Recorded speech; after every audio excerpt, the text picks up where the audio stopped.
in customer service, there's this idea that I can't always be a hero to my customers.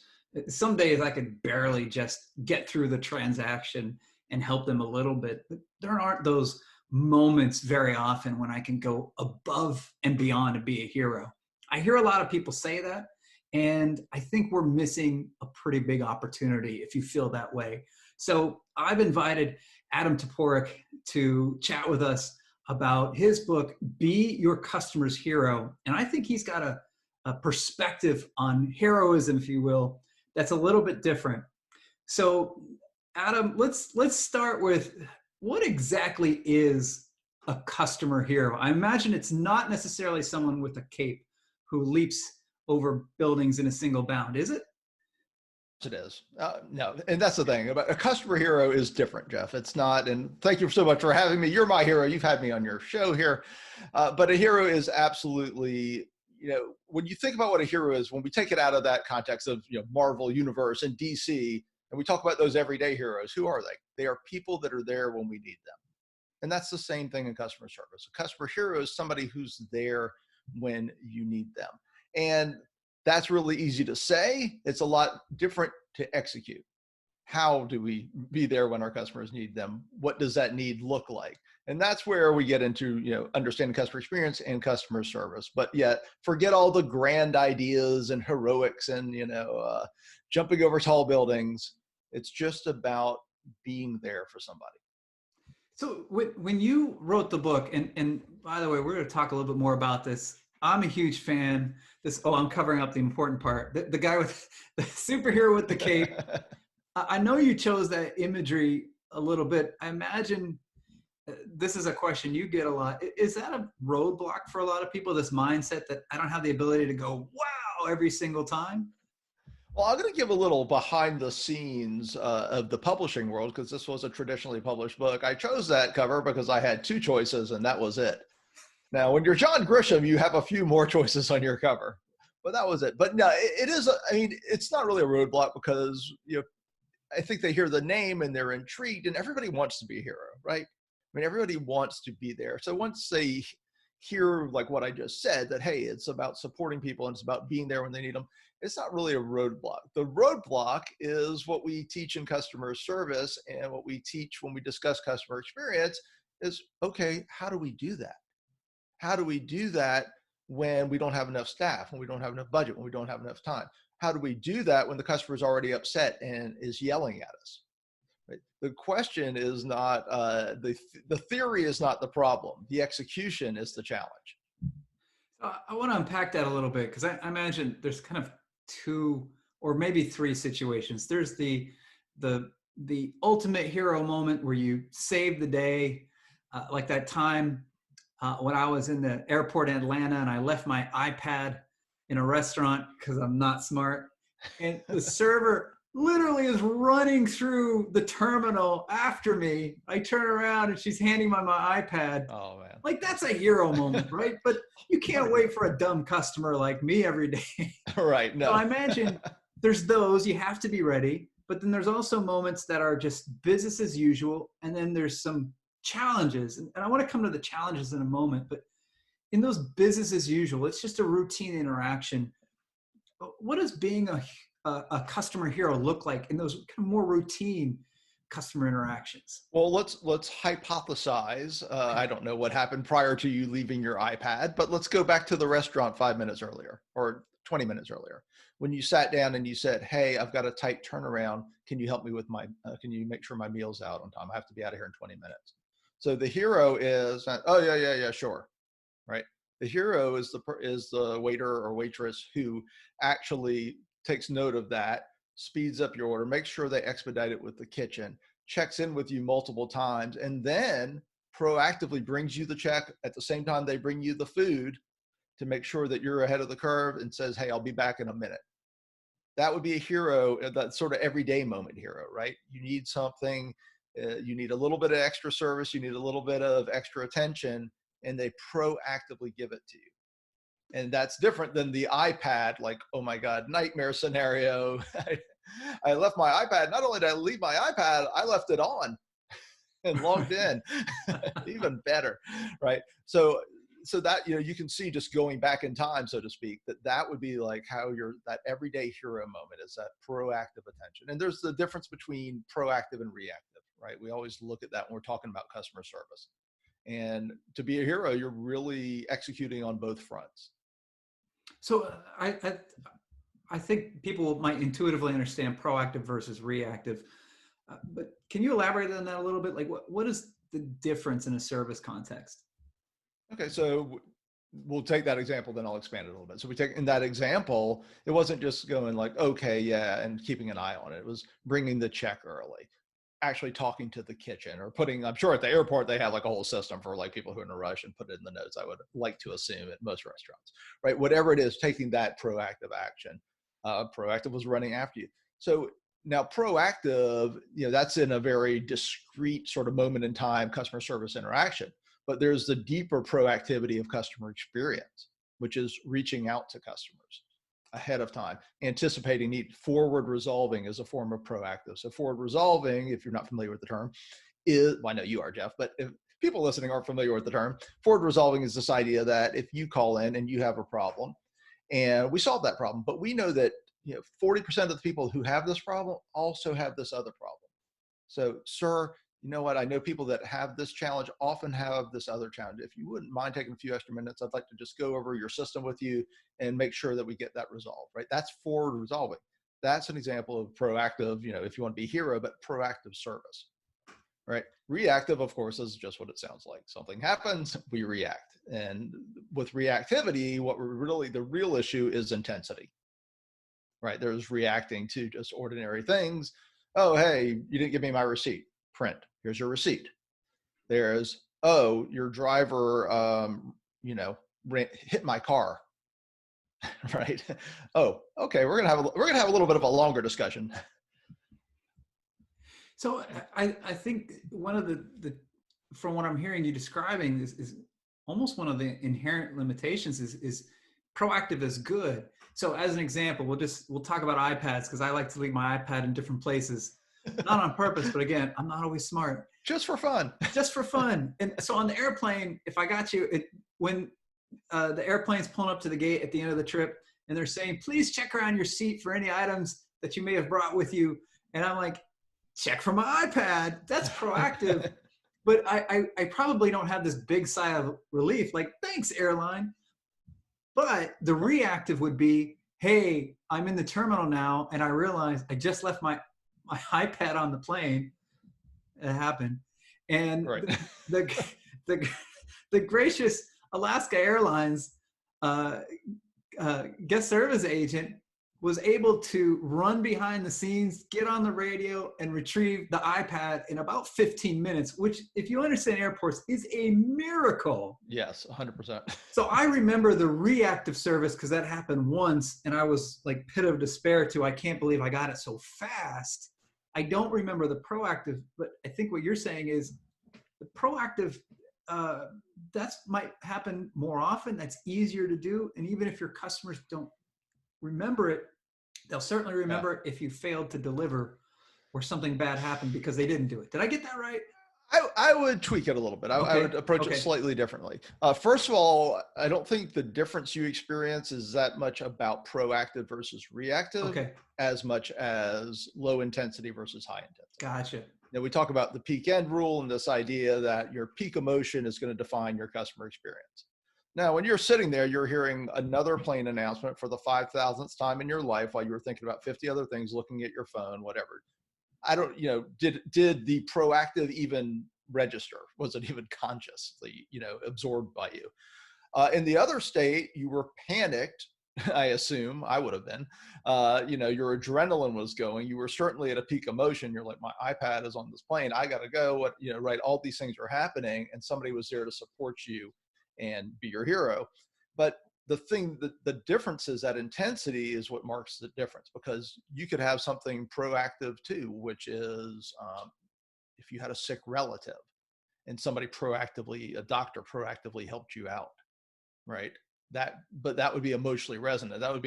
That's a lot bigger, more intense, deeper than, say, okay, I heard the 5,000th plane announcement of my lifetime, right? So I would first say that, and then I would probably tweak the idea that proactive is easier. Proactive is perhaps easier than like a really intense negative situation, because when we start getting it, I mean, we both teach customer service. Reactive, difficult situations are super challenging. But proactive is very difficult. We are reactive by nature. It has to be operationalized. It has to be scaled. I mean, think about how much good proactive service you get across your entire year. Like, and I'm not talking the automated emails and stuff, like the little script, like the true proactive service, somebody checking on you, a company asking you how you're doing, following up, closing the loop to see if the transaction you had was to your satisfaction, if you need anything. That level of proactive service is much more, it can be very challenging because one, it's hard to scale, two, it's hard to train, and three, sometimes it's considered an extra, like the sale's over. Why am I following up a month later? Why am I following up a week later? So yeah, I would sort of frame it that way personally. That's how I look at it. You mentioned something earlier that I want to get back to, which is, there's times when, especially people who are on the front line, might feel like I don't have adequate staffing, or I don't have the resources, or I'm not empowered to take care of some issue. And I imagine there's a different kind of situation, or it could be really tempting, like forget being a hero, like just being adequate feels like a crazy challenge. What can employees do if they don't feel like they're put in a position where they can be a hero? Are they stuck? Is there something they can do about it anyway? I mean, yes, 100%. I think, Okay. a lot of being the hero is just personal accountability and personal proactive awareness. I mean, you can always do that. Now, depending on how hampered you are by you're sort of poising a situation that's not very they're not in a customer centric situation, right? They haven't been Absolutely. empowered, Yeah. maybe not trained or not well trained, most likely if they're not empowered, and possibly have other incentives or other focuses that are the priority of their management other than taking care of the customer. We did a study, and I forget the numbers, but we basically asked how many times, how many of you, I can't remember, sorry, how many times have you had to essentially choose what's best for the customer versus you're hitting your goals? And it was like over 2/3 were like always, all the time, a lot. So it was a huge amount that were in the position of sort of what you're talking about. Like they had other goals, and taking care of the customer was not one of them. So I think in those cases, we always have those people, right, that just are natural servers. I mean, that's just who they are. They're going to take care of people. So I think from a technique perspective, or from a what can you do, is just be attentive. I mean, if you're a customer centric person trapped in a non-customer centric role, then just be attentive, do the best you can for customers within the lines you've been given. Color outside of the lines if you can do it safely, and don't get fired, please. Don't get fired because of my advice, right? But Adam told yeah, me but I could do this. Adam said I can just. Now. Adam said ignore my manager and just do what I want for customers. But no, seriously, I mean, a lot of that is what it is, anyways. Because what's the point of empowerment, Jeff? Point of empowerment is for the person, the individual, to be able to take action that is not already prescribed. I mean, that is essentially what empowerment is. You're giving them the ability the latitude to make decisions and solve customer issues in real time.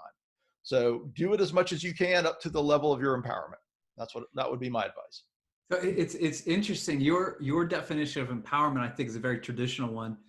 And when I've been researching customer focused organizations, they define empowerment in a slightly different way. They define empowerment as enabling employees to provide a great experience or great service. And it's not just being able to color outside the lines on occasion, it's giving you the right tools or a best practice to follow to be able to drive home. And I think sometimes people get stuck on, well, I don't have the authority to do this, or I don't have this resource. And that, I worry if that becomes the excuse versus, what you're saying is hey, I'm in a bad environment, I can be attentive, or maybe there's something else that I can do.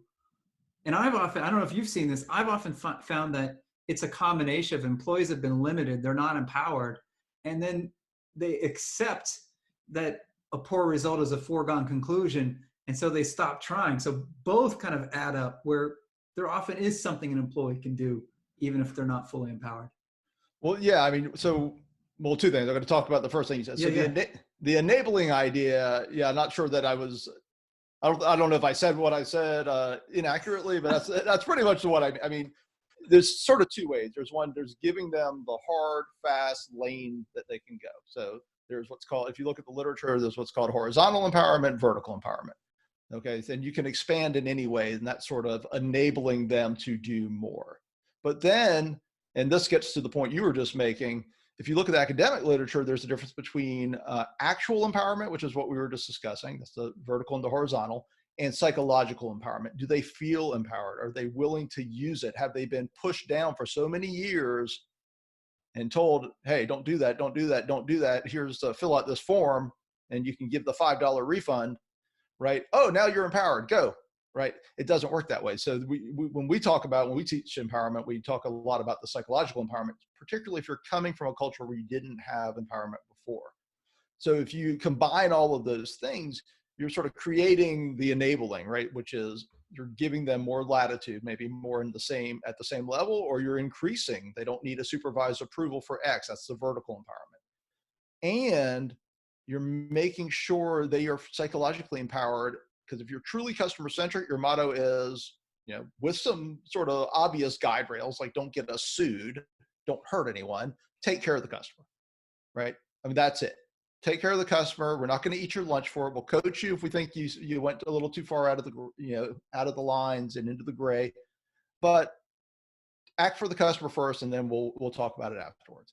And that, to me, is the heart of a customer centric, empowered culture. And I'm envisioning this idea that at an individual level, we can do things. At a middle management level, we can do things. At a company level, we can do a lot.